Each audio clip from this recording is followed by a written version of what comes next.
Nothing compares to Egypt.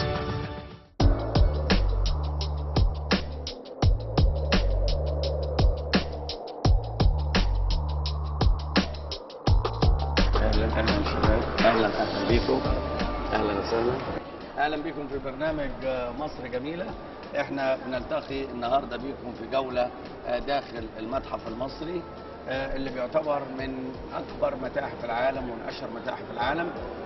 المتحف المصري لو خدنا فكره نرجع لورا شويه، احنا عارفين ان المتحف المصري طبعا واحد من اكبر المتاحف المصريه، بيضم مجموعه كبيره في الحقيقه من الاثار المصريه ترجع الى كل العصور، ربما يكون حوالي 160 الف قطعه اثريه داخل المتحف تنتمي الى كل العصور الفرعونيه، ابتداء من عصور ما قبل التاريخ مرورا بالعصر العتيق، ثم الدوله القديمه، ثم الدوله الوسطى، والدوله الحديثه، فالعصر المتاخر حتى العصر اليوناني الروماني هنا في مصر له جزء في المتحف المصري.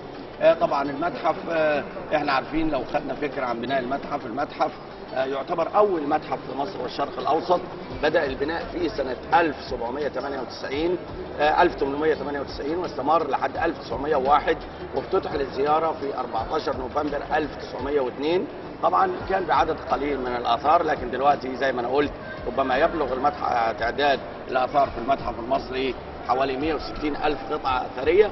المتحف يعتبر أول بناء استخدمت فيه الخرسانة والأسمنت المسلح في مصر. طبعا واحد من أكبر المتاحف يقع في ميدان التحرير بوسط القاهرة، زي ما احنا شايفين مكون من طابقين، الطابق الأرضي أو الطابق السفلي هو طبعا زي ما احنا شايفين كده مراعى فيه وضع الآثار الثقيلة كلها في الطابق الأرضي.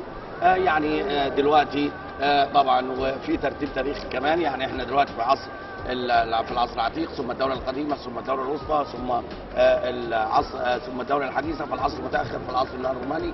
لكن في الطابق العلوي بنشوف ان في مجموعات طبعا زي مجموعه الملك توت عنخ امون المشهوره، زي قاعات المومياوات الملكيه، زي مجموعه جيوتويا، زي مومياوات الحيوانات. يعني الطابق العلوي فيه حاجات طبعا مهمه جدا.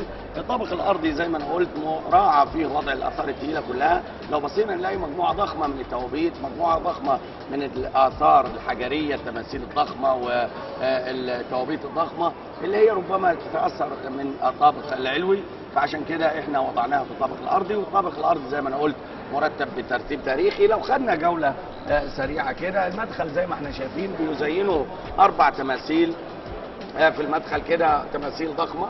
ده تمثال الملك يعني الكاتب أمنحتب بن حابو، دي تماثيل رمسيس، وده تمثال للملك رمسيس. طبعا احنا عارفين الملك رمسيس الثاني من اشهر الملوك على الاطلاق المصريين القدماء. طبعا دي كان التماثيل دي موضوعه في الاركان الاربعه تزين مدخل المتحف، لكن مش موضوعه في ترتيب تاريخي طبعا. لكن زي ما انا قلت ان المتحف في الدور الارضي مرتب ترتيبا تاريخيا. هنشوف مثلا لو خدنا، اتفضلوا، لو خدنا هنا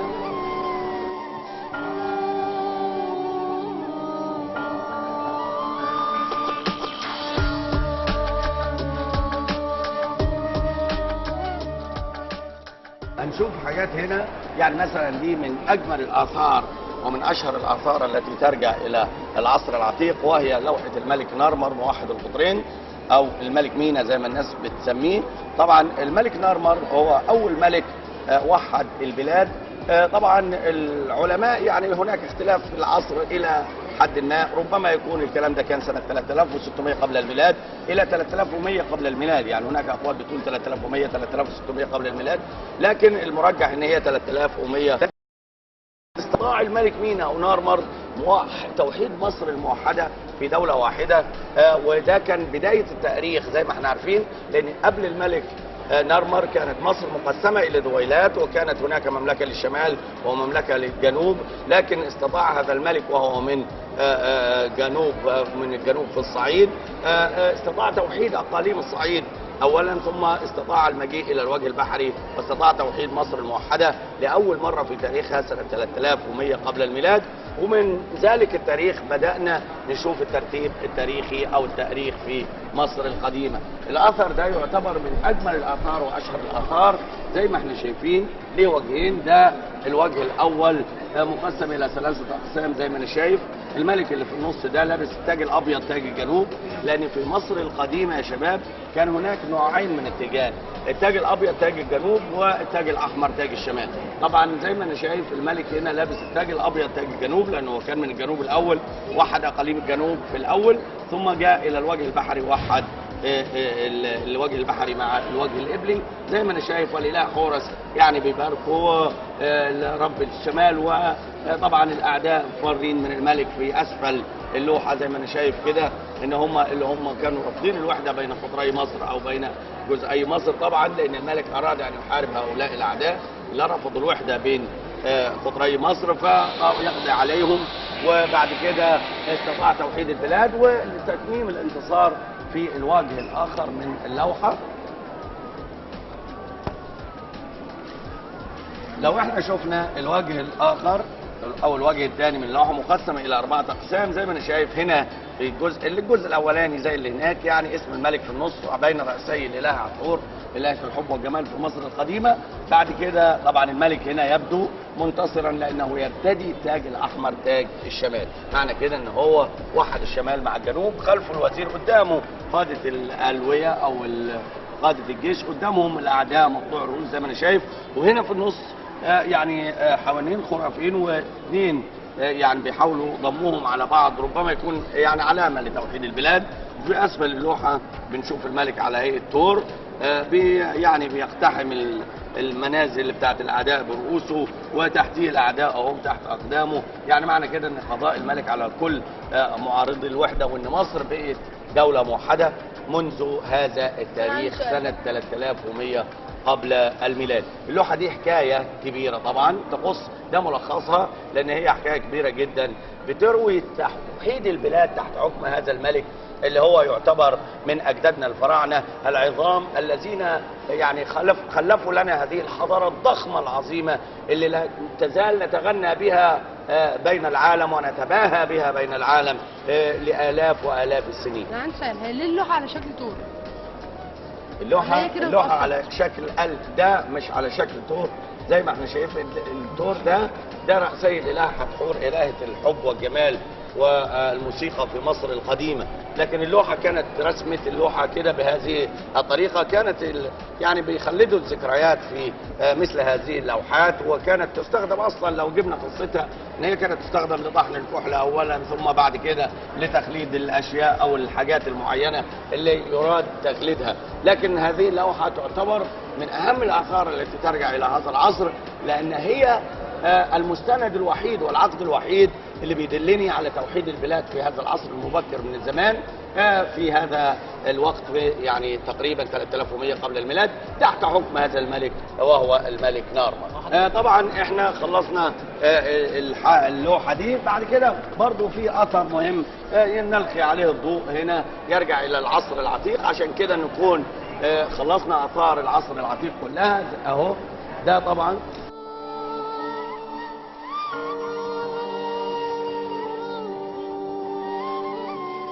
ده تمثال يعني جميل جدا من اوائل التماثيل التي وجدت لملك مصري. طبعا ده تمثال الملك خاع سخم او خاع سخموي.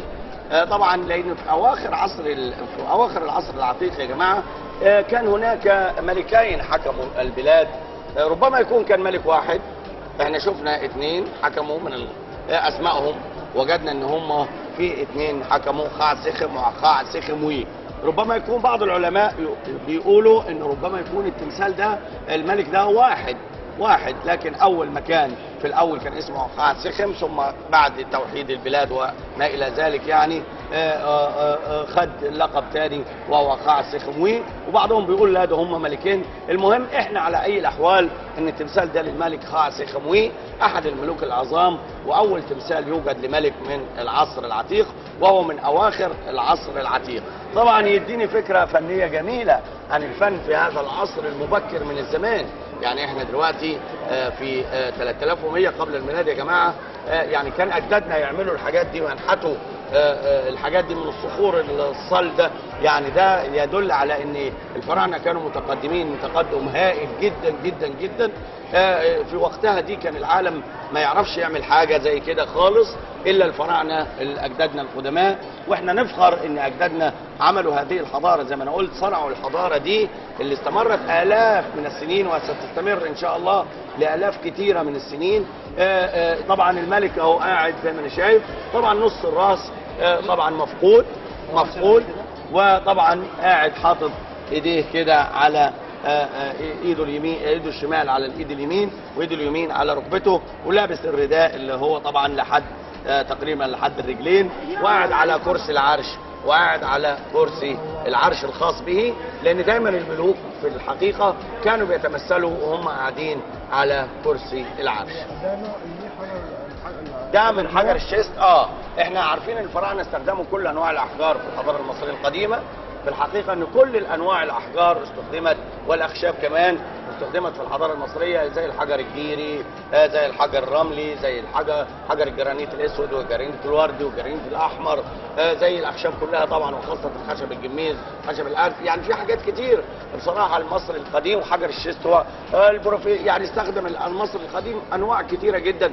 كل ما هو كان والمرمر، كل ما هو كان موجود في الطبيعه من عصر المصري القديم في عصره، طبعا المصري القديم استخدمه، لكن كان بيسخر كل عوامل الطبيعه لخدمه حضارته.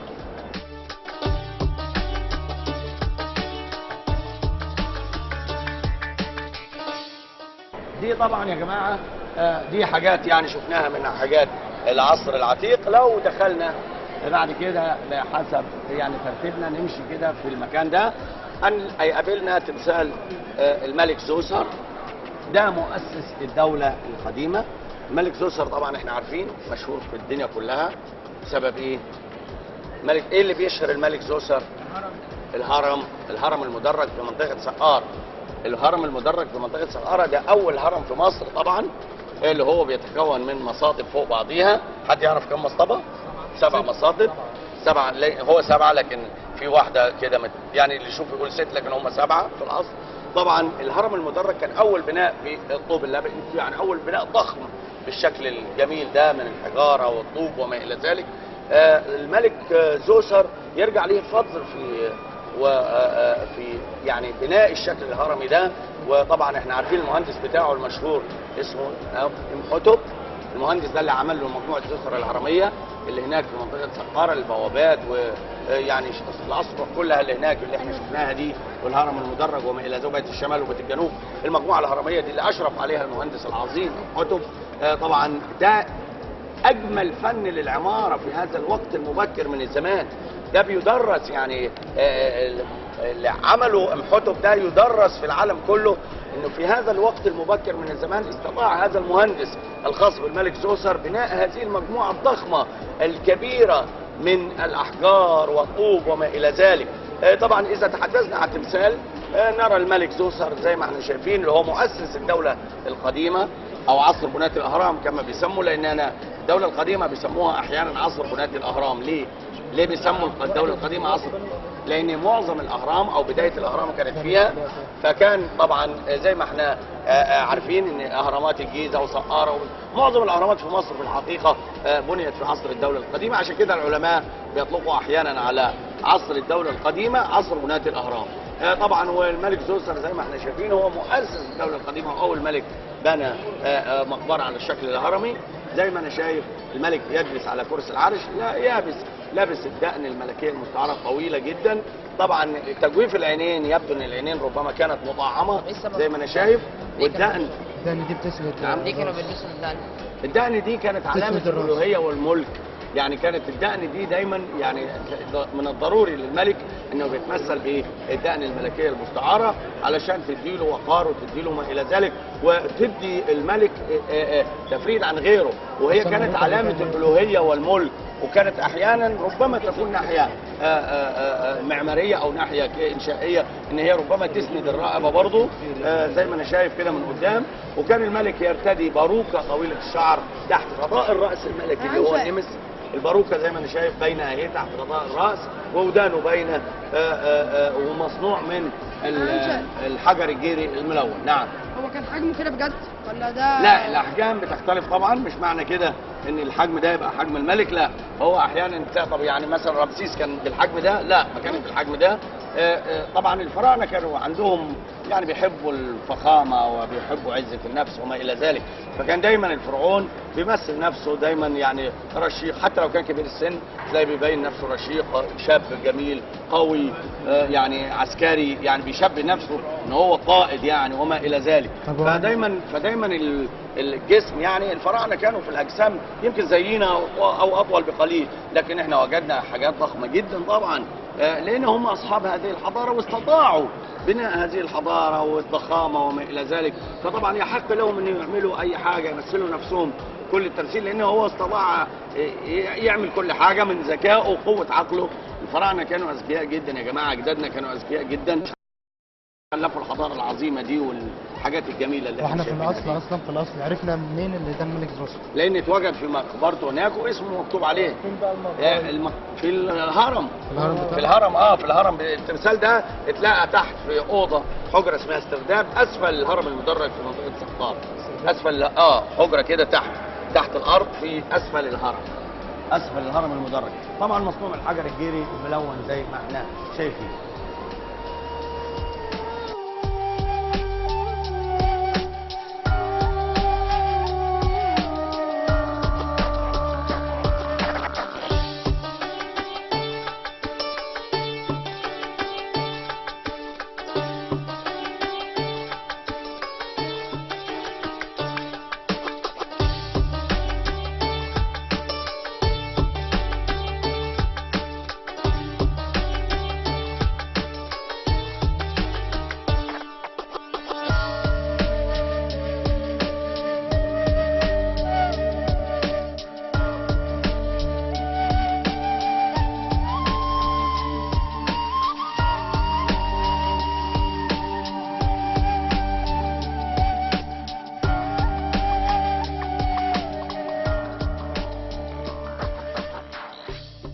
الآثار المهمة في عصر الدولة القديمة مجموعة الملك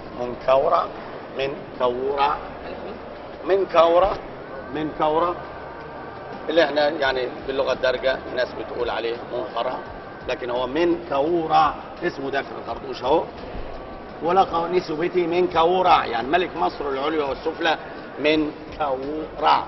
طبعا يعني يتوصل إلى حتور، يعني احنا لقينا أكثر من تمثال في الحقيقة للملك منكورة بالحجم ده. يمكن ورانا اهو كان واحد، لا اللي جنبينا ده واحد اهو، وفي واحد في معرض في الخارج كان في منطقة دي، يعني يشبه ده بالظبط كده. تلاقي الملك في الوسط بين الآلهات. طبعا الملك دايما اهو زي ما احنا شايفين، ده التاج الأبيض، عشان كان أحد الشباب بيسألني عن التيجان.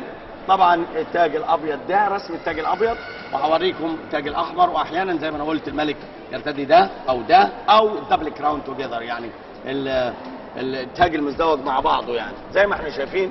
ودايما الفراعنه يا جماعه بيتمثلوا بالرشاقه، بص يعني كده جسمه كانه جسم يعني نشيط عسكري، مقدم رجله الشمال عن الخطوه عن الرجل اليمين، وطبعا مفتول العضلات زي ما انا شايف، جسمه جميل جدا.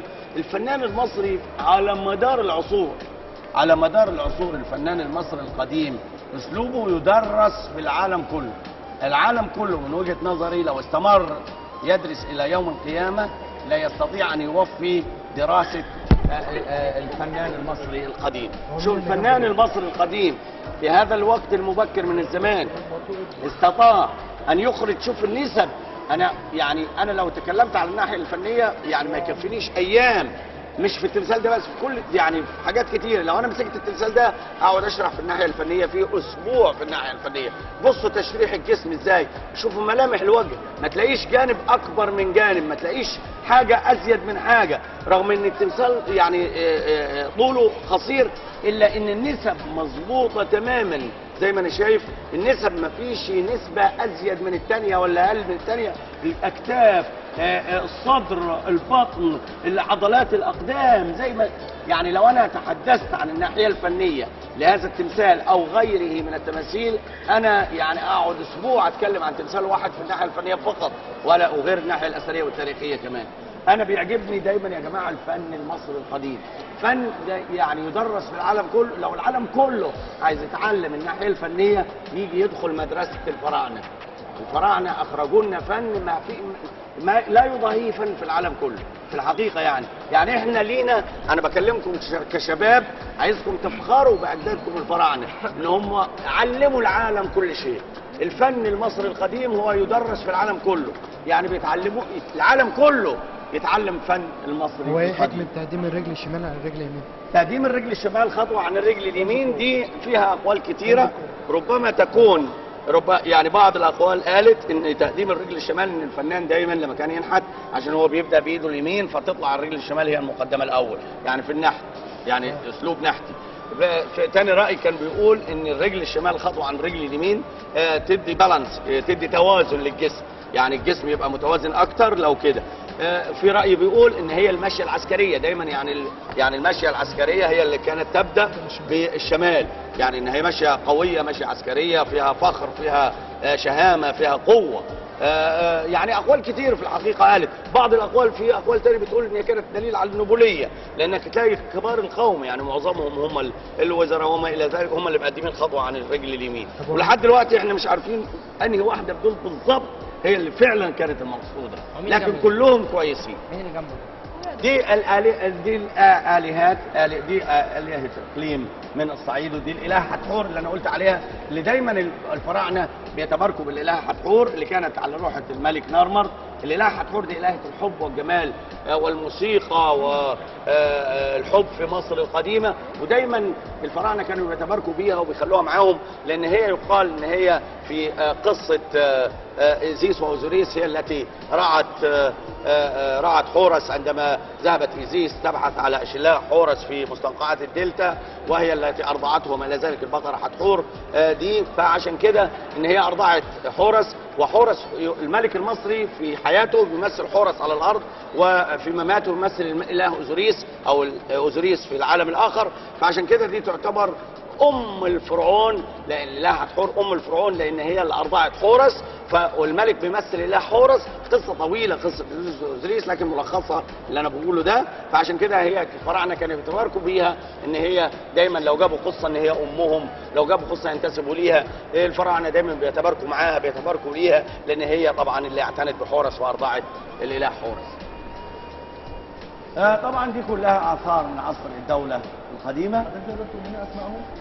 عصر الدوله القديمه تقدر تقول لنا اسمائهم؟ دي ناس يعني بعض النبلاء، بعض كبار رجال القوم، ده الخزم. يعني دي حاجات يعني كلها اثار من عصر الدوله القديمه. توابيت لشخص اسمه خوفو مثلا اهو، شخص لكن ليس الملك خوفو، يعني حاجات يعني انا اللي اشوفه اقراه من بعيد. ده شخص اسمه خوفو اهو، ده اسمه داخل الخرطوش كما يلقب شخص. ودي كلها يعني بقايا ابواب وهميه، حوائط. الابواب الوهميه دي طبعا نتكلم عنها برضه.